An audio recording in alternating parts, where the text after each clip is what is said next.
Sveiki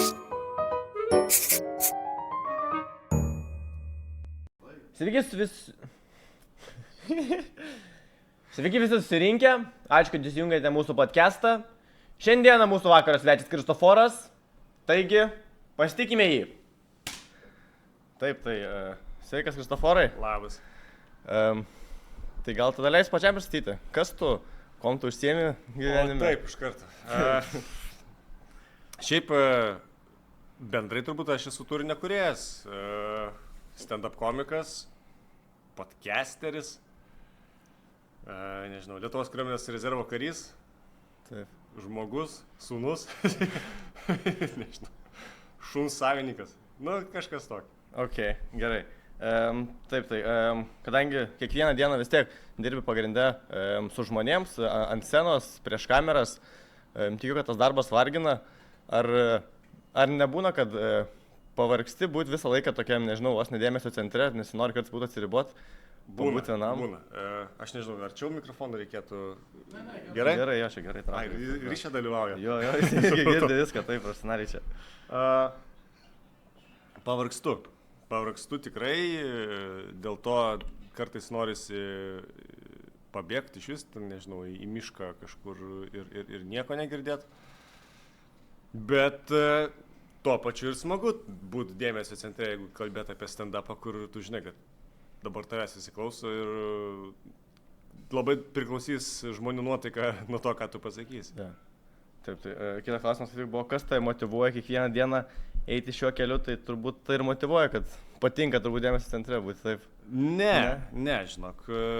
Ir šiaip nėra taip, kad kiekvieną dieną motyvuoja mane kas nors, nes tu ko turbūt paklaustum, dažnai žmonės tie, kas daro turinį, vis galvoja, aš čia nieko juokingo nebesugalvosiu, aš čia niekam neįdomus ir taip toliau. Tai man šiaip patinka dirbti tokį kūrybinį darbą, kur aš labai vėlai pradėjau. Man dabar 34 bus už 2 savaičių. Ir aš tik šiais metais išėjau pilnai dirbti ant savęs, jeigu galima taip sakyti. Aha. Tai man tas dėmesio centre buvimas, jisai nėra, kad mane veda, aš nesu kažkoks super egocentrikas, kur va čia, žiūrėkit į mane ir man to reikia. Aišku, aš gaunu tos energijos iš žmonių, bet mane veda tas, kad tai, ką aš parašau juokingai, žmonės juokės. Man tas ir man tas dopaminą teikia. Taip. Tai, kad būt dėmesio centre, čia labiau gal tiktokerių laivų reikalas, kurie tikrai nori būti dėmesio centre. Ačiū už Rožytę. Aha. Tai aš taip galvoju. Ok, gerai. O tada galbūt yra kažkokių dar projektų be komedijos, į kuriuos, nežinau, įdedi savo daug laiko, bet kurie nėra taip plačiai žinomi? Šiaip ne, turbūt. Aš neturiu iš vis labai daug projektų. Dabar rytoj su Kisleku susitinkam, galvosim atnaujinti savo žygių projektą. Mes su juo tokį turim 2 išleidom epizodus, vadinasi, kaip gražu miške, kur einam ir tiesiog būnam miške, nes abu mėgstam stovyklauti ir gamtoj būt. Tai tas yra dabar išleidau video vlogą, kur į kalną lipu vienas, gal, nežinau, keliautojų vlogerių gal netapsiu, bet šiaip smagu buvo, tiesiog vienam iššūkius kažkokius daryti, ten nevalgyti aštrų maistrą, linkėjami karklį, bet, kur tikrai sunku, kur reikalauja valios ir pastangų ir fizinio pasiruošimo kažkokio. Tai tą galvoju, nes kažkaip pirmą kartą variau dabar į kalnus vienas ir išsirinkau tokį, kur aukščiausias Lenkijos kalnas, kur be gido paskutinė stotelė, kur gali vienas lipti. Tai buvo sunku, 2 savaitės sirgau dabar. Bet šiaip labai man patinka save palaužyti, tai gal kažką tokio galvosiu. Su kariuomenė šiaip dar galvojam visokių vis laik projektų, bet ten sunku, šiaip labai biurokratinis aparatas didelis. Turėjau šiaip idėją dar, žodžiu, aš norėjau visų komikus į kariuomenę išvežti 2 savaitėm, bet labai, ta prasme, sunkiai išpildoma tiek logistikos reikia daug resursų ir toliau, bet gal vieną dieną pavyks. Naujas vadas gal jais, nežinau, kurio mes dabar. Ir šiaip komikai turbūt žmonės tokie, kur nelabai mėgsta turbūt, ne, į tokius savęs išbandymus eiti, ne? Nu, tai matai, labai skirtingi yra, nežinau, šiaip. Aš imčiau tos, kurie norėtų, žinai. Aha, okay. Yra tie, kuriem niekad nesiūlyčiau, kur žinau, kad jie, nei jiems ten pajudėti būtų įdomu, nei kad kas nors aiškintų jiems, tai tos turbūt kam įdomu, to tiem ir siūlyčiau. Ja, okay. O dabar tada būdamas komikas, ar sulauki šiaip daug kritikos ir kaip ją reaguoji, kai susiduri su kritika, ar bandai ją paversti savo, nežinau... Aš galiu atsigerti? Jo, žinau, taip. Šiandien 5 centai, biudžetas. Nežinau, šitą iškirpsi, bet... Plius depozitas dar, taip. Dėstų, jeigu žiūrit, 10. Kokie šiais laikais sistema? 10 balė? Čia net nepažymė šitas projektas. Net nepažymė, čia dėl savęs. Atšaukta. Veskit jūs, ką norit. Pliusą dėkit. Ar dėl kritikos? Taip, kaip jie reaguoja, ar jos daug sulaukia? Nedaug. Vakar gavau žinutę, kas yra labai retas atvejis, iš moters tokios garbaus amžiaus. Nu kaip, vyresnės už mane, tai jau pagyvenus, aišku. Rašo kažkaip taip tas pirmas sakinys malonus, ten, kad žiūrim, sekam, patinka ir po to, žodžiu, buvo taip, kad mes filmavom mūsų podcastą Niekas neruošta, Nedas buvo atėjęs į svečių Zymantas ir su Vita mes žiūrėjom per ekraną į influencerių krūtinės.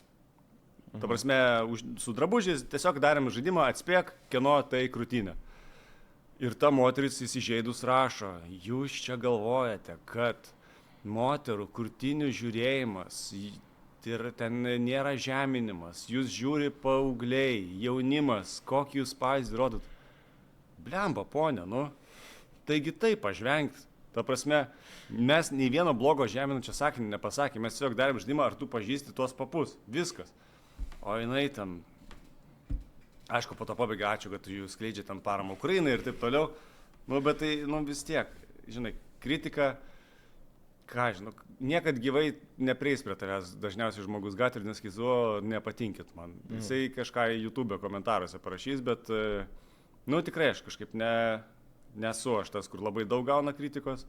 Ką jie man parašys, nejuokingas? Nepatikau kažkokiam bičiui. O galbūt iš tos susilauktos, nežinau, sakai, nesilauk daug kritikos, tai turbūt ir nepaverti tos kritikos į savo, nežinau, temos, apie kurią juokauji. Kadangi... Ne, paraustų buvo, gal su paraustų betlu kažkaip ten, kur su Visicku buvau, tai jie komentatoriai labai pyko, kad aš ten varau ant Visicko, kad jisai storas. A ne? Rimtai, jūs jau girdėjote jo komediją, jinai visa parimta vien dėl to, kad jisai storas yra.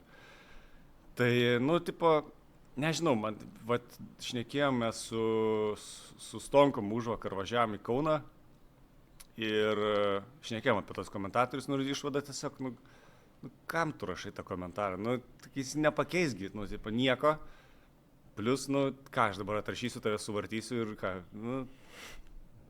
Taip, be tikslo. Be tikslo, tai žinai. Okay. O galbūt tada esi turėjęs kažkokiu, nežinau, ar filmavimo, ar stand-upo metu nesėkmių, kuri labai tau įstrigo į galvą ir kuri iš esmės realiai, nežinau, pakeitė tave kaip žmogų, tavo požiūrį pakeitė. Koks nors momentas. Gal požiūrį nepakeitė, tai vis tiek atsimint blogus tos pasirodymus, linkėjimai Kauno kolegijai. Mes buvom... Visiems linkėjimai išėlės. Jo, visiems. Mama, žodžiu, buvo mus nusamdę Kauno kolegija rugsėjo 1 šventį pastendapint. Visos aplinkybės blogiausios pasirodymas lauke, scena toli nuo žmonių, garsas neaiškus, kaip, blogai, pranešėjas net nežino mūsų, kažkaip ten Nedas gal pirmas lipo, ten net ne tą vardą pasakė, žodžiu, viskas blogai, žmonės nesijokia, gal juokas, bet ten jie sėdė už 5 metrų. Tai tu įsivaizduoji, tu net negirdi, ar juokas pareina, palaiko. Kur kažkiek girta pana atsistoja, sako, nori patarako. Ką? Nebus patarako, ką tu? Tai viskas buvo labai blogai, po to negana to, kad buvo šiaip hell gigas, kaip mes sakome, blogiausia, kas gali būti. Tada dar kolegijos administracija išplatino viešą pranešimą savo studentam, kad labai atsiprašo už šitų komikų pasirodymą, kurių pasirodymuose buvo vartojama necenzūrinė leksika ir taip toliau. Kur ką, ta prasme, mes važiuojam, aš ten vairuoju, Nedas, ten putojas, belia kaip ten daro Instagramo storius, jūs ten tokie ir tokie, kosmos. Bet, tipo, blogas pasirodymas, jis negali tavęs pakeisti ten kažkaip kardinaliai, nes čia darbo dalis, tipo, žinai, Kašiorai irgi turi, gali būti vakaras, kur Trump du įmesi taškus, gali būti kur 0 iš 8 trajakų ir ką, tu toks pat esi, kitą dieną geriau bus. Yeah. Okay, o tada šiaip, koks tavo šiaip, nežinau, požiūris, nesėkmės į tuos blogus pasirodymus, ar manai, kad jų reikia, kad būtų? Privalo. Jo, tai taip, ta prasme, ir visur, ta prasme, gyvenime reikia, vėlgi aš dabar sakau, man su metais aš pradėjau daugiau mąstyti, jūsų metų būdamas vapšėt, negalvodavau nieko turbūt, ir tiesiog kiekviena nesėkmė, kiekvienas feilas, ten nežinau, ne tik profesija, ten nežinau, išsiskyrimas, ten nežinau, kažkokia ten avarija, dar kažkas, tipo, bet koks feilas jisai tave grūdina. Tai kuo tu storesnį odą užsiauginsi, tuo tau bus geriau gyventi. Ir tas teina su patirtim. Ir aš tai, tipo, galvoju, kad nėra žmonių, kurie neklysta, ten, profesiniai, jeigu mes kalbam sferai, tai, žinai, visi yra privalgę šūdo ant scenos, tiek ten, nežinau, Bartuševičiai visokie, tiek Stonkai, tiek ir mes, tie kirminukai dar maži, tai aš manau, kad tik tai per feilus, tipo, tu niekad nepasimokysi iš gero vakaro, kur tu ten kilini open mic ar dar kažkur, nes tipo viskas veikia. Ne, tu mokasi iš to, kurioje tu vietoj paklausai savo pasirodymą ir tu girdi, kad nesiekia. Tada tu galvoji, blembat, galvoju juokinga čia. Pasirodo, ne, tada tu galvoji, ką reikia keisti. Aha. Aš simu savo, gal kokį, nežinau, gal trečias mano open mic'as buvo, nuėjau į Kadų komediją, taip nieks nesijokė, kokias, nežinau, gal kiek tenais, 5 minutės aš nekėjau tylą, atėjo pats Antanas, sako, viskas jau baigiam, nes man flashino, aš nemačiau flash'o, nuvarė nuo scenos. Jo. Toks Kiek vakaras kartų buvo. lipai iš jūsų? Kokį 10 gal? Kažkas tokio. Pirmas buvo geras, ne? Pirmas buvo labai geras. Antras buvo blogas? Antras buvo flow bare, tai tenais beveik žmonių nebuvo. Tai šitą neskaitom. Jo. Prasme... Tai, tada antras jau buvo, tada normalus, tai Kadų komedija. Ir šūdą valgė, ne? Maksimaliai, jo. Visų dažniausiai yra tas, tipo, pirmas geras būna, antras galvoja, o aš tipo jau galiu ir... Ne, negali. Bet per nesėkmės labiausiai ir pasimokai, kažką pakeiti, patobulintą programą ir tai kitą kartą geriau būna. Flow baras, blemba, geras. Vot šiaip pat irgi labai gera patirtis, nueit, aš nežinau, tik ar daro vis dar piščikas. Aš galvoju, nuvarysiu vieną kartą, matau, kad ten nelabai kas renkas ir labai gerai iškrito, kad ir Flow bare open mic'as, ir K2 tą patį vakar, ten 7 ir 8, aš galvoju, nueisiu pradžiai Flow, pasikartosiu baris, tada į K2 ateinu, 3 žmonės sėdi. Visi kiti komikai. Ir iš tų 3 viena Baltarusija, kuri net lietuviškai nesupranta. Davai, važiuojam. Bet irgi, įdomus, tipo, poteris. Aha, tarp jokio, mūsų už kadro žmogus irgi į Flow bare lipa irgi. Nori į normalią sceną užlipti. Prieš kiek, prieš 6 žmonės? Antrą kartą mes studiją 23 lipom. Ai, ok. Tai jam gerai buvo. Gerai, šaunuolį. Ok, gerai, tada tęsim, grįžtam prie pokalbio. Tai kai būdamas tiek public figure, toksai viešas asmuo, galiu taip negalvoju. Aš taip galvoju. Gerai. Ok, šiaip, kaip randi balansą būti savimi toks esi, nežinau, ar dažnai reikia uždėti kaukę ar kažkokį charakterį savo įjungti prieš kitus žmonės, ar dažniausiai savim tiesiog būni? Aš niekad, aš ir ant scenos, man atrodo, savim pakankamai esu, gal tik tiesiog linksmesnis. Aš paprastas bičas, tipo, visą laiką už ten pasisveikinti, nusifotkinti, jeigu kas nors nori, jeigu ten nėra neadekvatus ir ten gatavas žmogus prieina, ar pats esi ten kondicijai ir nenori fotkintis. Nes, blemba, man tai keiščiausia, eini ten, tarkim, naktį, kažkur nori su tam nusifotkinti. Gerai, bet tai kur tos nuotraukos? Kur jos keliauja? Nieks neužtagina, nieks neįkelia. Kažkur yra folderis visų gatavų komikų, tikrai, aš garantuoju. Tai nežinau, sakau, aš visą laiką žemiškai, sakau, aš pakankamai vėlai čia atsidūriau šitam show biznėje. Ir visą laiką buvau ant žemės ir niekad kažkaip nežinau, mano ir auklėjimas toks buvo šeimoje pakankamai gal griežtas, kad aš neįsidirbinėjau. Aš nesu geresnis už jūs vien dėl to, kad aš esu ant scenos. Mes visi tokie patys. Ja, ok, gerai. Dabar tada, nežinau, jeigu jau labiau keliaujam link tos mūsų pačio podcast'o esmės, tai kaip manai, kokie yra main skillai tavo manimu, kuriuos yra būtina išsiugdyti, norint turėti, nežinau, sėkmingą karjerą? Kaip komiko ar kaip entrepreneurio? Aš kiek domėjausi, tai entrepreneris, tas komikas irgi skaitosi kaip entrepreneris, jis vis tiek ant savęs dirba. Šiaip pirmiausia, turėtum būti mąstantis žmogus. Jeigu būtent apie komediją, tai tu vis tiek turi aiškiai dėlioti mintis ir jas mokėti užsirašyti. Bent jau mano tokia darbo specifika, pavyzdžiui, su Marku šnekėjom Žukausku, kad jisai visai kitaip, jis tiesiog užsirašo porą sakinių, jis jau žino bairį. Aš piškinu ten tekstus kaip bakalauro darbus, ta prasme, į folderius. Tai tu turi suvokti, kas po ko eina, suvokti struktūrą, kaip rašyti bairius ir taip toliau. Turi mokėti šnekėti viešai, turi aiškiai šnekėti, nebūtų bulbenkovos. Linkėjimai. Dar vieną. Linkėjimai. Jo. Ir šiaip turi būti įdomus, turi būti autentiškas. Pasakot tą patį per tą patį, kaip, nežinau, kokia labiausiai nuvalkyta tema yra. Bomžai, ne? Visi jau pasako apie bomžus. Sugalvo kažką kito, nes kai tavęs, nežinau, man atrodo, kad įdomiausia komedija yra tada, kai tu pasakai tai, kas tau atsitiko gyvenime. O ne, ar žinot, ta situacija, kai, nežinau, ten stalas, nežinau. Tiesiog, tu turi būti autentiškas, protingas ir įdomus žiūrovui pirmiausia. O kaip būti įdomiu, čia vėlgi tavo smegenų darbas. Ja, taip, okei. Tada, jeigu jau apie bairį šnekant, iš kur tau kyla... Gal pasakysi kokį? Grįžta vyras.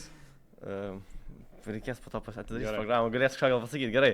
Tada iš kur tau kyla idėjos, gimsta idėjos, kaip kurti naują ir, nežinau, įdomų turinį, įdomią komediją. Tiesiog iš kur tau gimsta, nežinau, idėjos? Tai stand-up'o aš rašau daugiausiai tai, kas man įvyko, arba tai, ką aš pastebiu artimuose žmonėse, kur dalis draugų gal ne visą laiką ateina manęs paklausyti ir labai gerai, nes jie ten save pamatytų dažnu atveju. Tai aš viską renku iš aplinkos.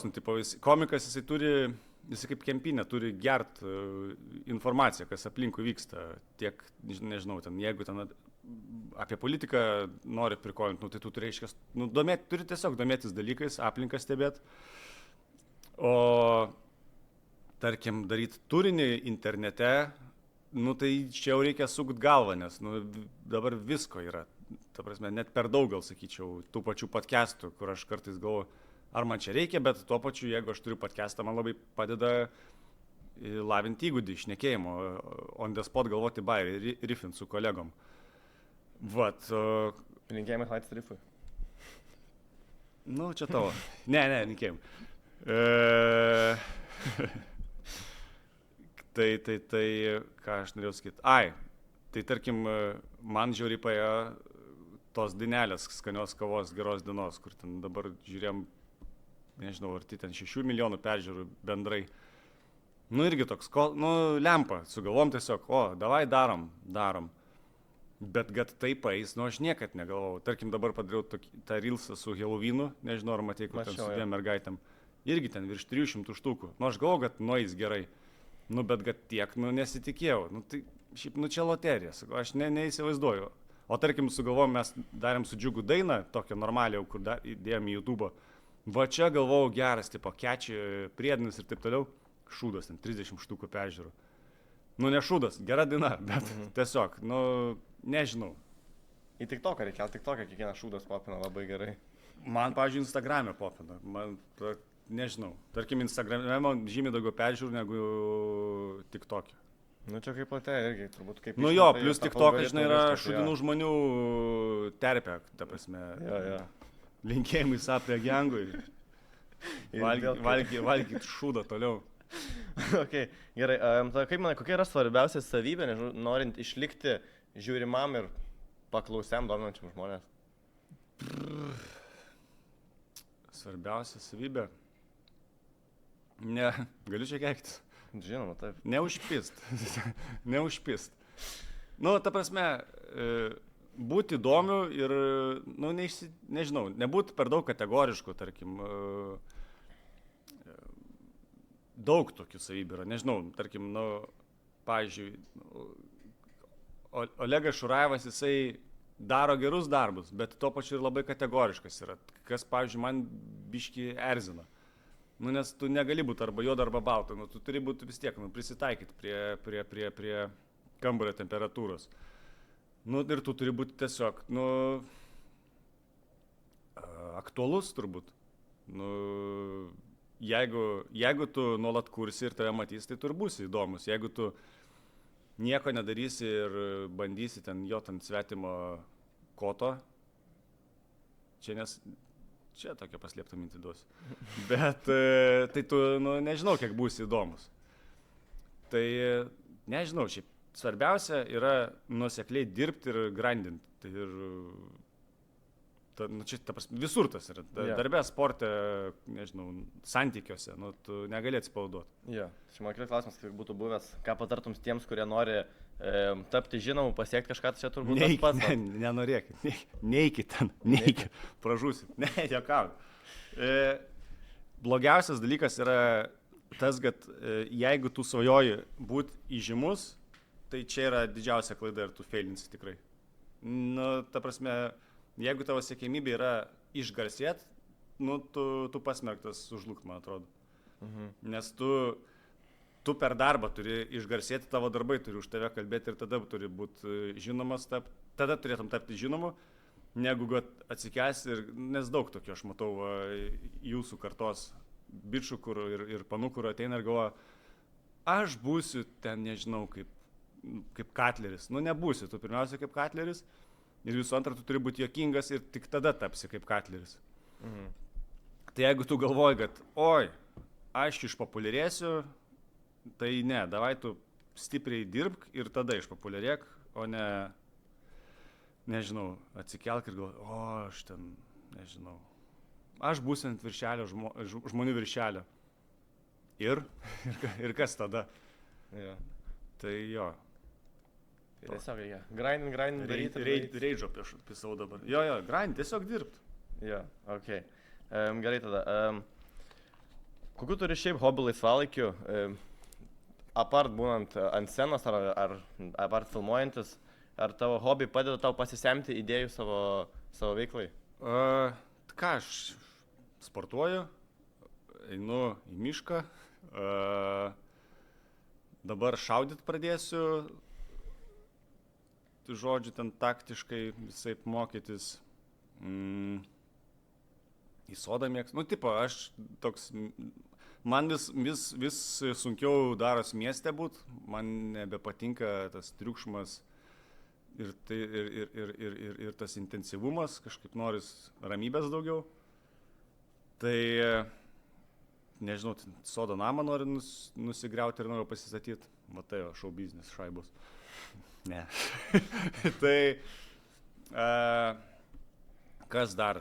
Nu, sakau, su kariuomenė vis galvoju visokių projektų papildomai, kas nėra ten su komedija, tiesiog, nu, promoutint, skatint ir skleist gerą žinią apie kariuomenę mūsų.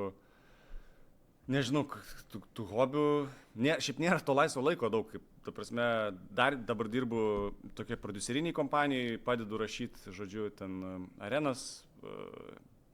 arenom ruoštis, Jankevičiaus Klajumo, po to ten bus Mantai grįžta kitais metais į arenas, tai aš praktiškai laisvo laiko neturiu, nežinau, dabar irgi pasportavau laukia, galvoju, blemba, seniai salėje buvau ir suprantu, kad nežinau, kada turiu laiko nueiti. Arba tingi tiesiog gali būti, bet Nu, bet čia turbūt jau, kai atrandi mėgstamą veiklą, tai tavo hobi tampa tavo darbu, net nebelabai tavo darbu. Šiaip būtų, žinai, būtų geriausias projektas, kurį padaryti, tipo, kad sportuot. Žinai, kad dirbi, o dabar filmuojam kažkokį sporto projektą ir ten sieki rezultato. Netgi galvojau vieną kartą, nu ne vieną kartą ilgai tiesiog svarsčiau, kažką su Visicku padaryti, nu, tipo sportą, nu, kad biški Bodybuilder berniukas, kad sukustų. Bet yra sunkiausia, ką supratom, kad jis Kaune gyvena. Ir vėlgi Bartuševičius buvo daręs projektą Kritogramai, kurisai siekia rezultatų. Tai, nu, kažką būtų, nežinau, kad tarkim, galvom gal, kad aš auginu svorį, o jisai meta, nu, kažką, žinai, kad dviese varžomės. Aha. Nes tas mūsų duetas visai patiko žmonėm ir kažkaip Patiko, geras. dažnai klausia, kur mes dingė, tai va, komentarą, atsimenu, ir Justinui labai įstrigęs vienas buvo, kur rašo žmogus, tai Justino nebėra, neragautų Lietuvoje, nes girdėjau, kad dėl pinigų susipyko, išsiskyrė. Ir tu galvoji, blėt, kokių pinigų? Kokių pinigų? Kur mūsų laidos biudžetas, nu, netoks, bet, nu, tikrai nedidelis. Dėl pinigų ir toks, ką tu, kur aš ne. Tai va. Ok, ir tada gal pabaigai, tada prieš baigiant. Ar turi kokį nors patarimą tiems, kurie nori savo hobį paversti pragyvenimo šaltinį? Ir ypatingai tokiose srityse kaip komedija, šou verslas, konkurencija yra labai didelė. Kaip kažką pasiekti, kai tai atrodo ganėtinai turėtų būti sunku? Jo, dabar turbūt ypatingai sunku, nes rinka jau, nežinau, užsipildžius, gal net persipildžius komikais. Man taip atrodo, nes dabar, sakau, skaičiam, kad virš 30 yra žmonių, kurie pragyvena iš komedijos Lietuvoje. Tai mums kaip tokiai mažai šaliai čia daug. Mhm. Bet tiesiog reikia kažką autentiško sukurti. Jau podcastas paprastas, nu jisai nebepais, man atrodo. Nebent, nežinau, ten turit daryti jau tokį visiškai amerikietiško stiliaus, kur ten už kadro, ten produsai dirba, leidžia video, ten dar 3 už kadro draugeliai visokias. Nežinau, ta prasme, būtų labai autentišku, bet kad hobis taptų darbu, mano pavyzdys, tai tiesiog aš kažkaip nuosekliai, jau aš niekad negalvojau iš vis gyvenime, kad net užlipęs ant to, nežinau, open mic'o, jau kai pradėjau nuosekliai lipti, kad aš galvoju, čia aš kažką, nežinau, pinigus gausiu iš to, kad aš ten būsiu geresnis už kažką, aš tikrai niekad negalvojau. Nu ir, o štai aš čia, ASM, šiam 5 centai. Žinai, nu, taip pat tiesiog dirbti ir tas čia, žinai, kur čia banalu iš šono gal atrodo, ypač jum jaunai kartai ir ypač tokie kartai, kurį dažnai, čia nesakau konkrečiai jum, bet tiesiog tai jaunai kartai, kur labai šiaip nusivylęs esu, dar jaunesniais. Gerai, dar nušoksiu greitai. Buvau mokyklai savo šią savaitę su ryto krepšininkais, mes taip pat ten šnekėjom apie krepšinį, žodžiu, ir atėjo devintokai. Turėjom devintokam papasakoti apie krepšinį. Ir aš matau, kad jiem niekas neįdomu. Jie sėdi, jie žiūri tašką ir galvoja, kada greičiau pasibaigs. Ir aš lyginu su savim, nori, su savo karta. Kur man 9 klasiai ateitų Ąžuolas Tubelis, žaidęs NBA, ta prasme, aš su šlapiais delnais iš streso šnekėčiau, kiek aš norėčiau paklausti. Ir dabar sėdi, jie tiesiog žiūri vieną tašką ir galvoju, kas blogai jums, kodėl jums niekas neįdomu. Tai tą jūsų kartai sakyt, kad va, turi sunkiai dirbti, nu irgi turbūt sunku patikėti, bet, nu, toks gyvenimas. Tiesiog taip yra, taip reikia. Jo. Čia buvo Kristoforas, ačiū, kad žiūrėjote. Iki kitą kartą, iki. Nu, prašau. Viskas, super, labai gerai. Kokie monologai. Senio monologai. Tai labai gerai. Kam dar protą papist?